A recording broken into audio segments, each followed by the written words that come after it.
గొంతెండిపోయి రేగులు మడతపడి ఆకలితో అనుమతిస్తున్నావు. నీవు నిజంగా దైవ కుమారుడివైతే ఈ రాళ్లను రొట్టెలుగా మార్చితేను. ఈ ఆకలి బాధ ఎందు మనిషి రొట్టెతో మాత్రమే జీవించలేడు. నా తండ్రి అయిన దేవుని నోటి నుండి వచ్చే ప్రతి మాట వలన జీవించగలడు. అది నిజమే కావచ్చు, కానీ ఆ మాట నమ్మేదెలా? అందుకే ప్రజలందరూ చూస్తుండగా ఆ ఎత్తైన శిఖరం మీద నుండి క్రిందకు దూకు. అప్పుడు నీ తండ్రి వాగ్దాన ప్రకారం దేవదూతలు వచ్చి నిన్ను క్రింద పడకుండా కాపాడగలిగితే తప్పక నమ్ముతా. నా తండ్రి అయిన దేవుని శక్తిని పరీక్షించకూడదని నీకు తెలియదా?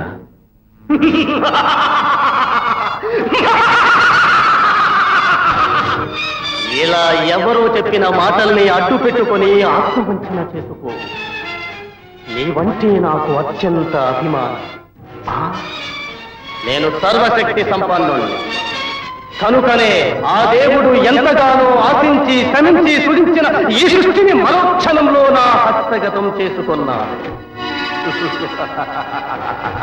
ఆ చేతగాని దేవుణ్ణి వదని ప్రత్యక్ష దైవమైన నన్ను నమ్మి నాకు సాష్టాంగపడు. సర్వసృష్టిని రాజ్యాధికారాన్ని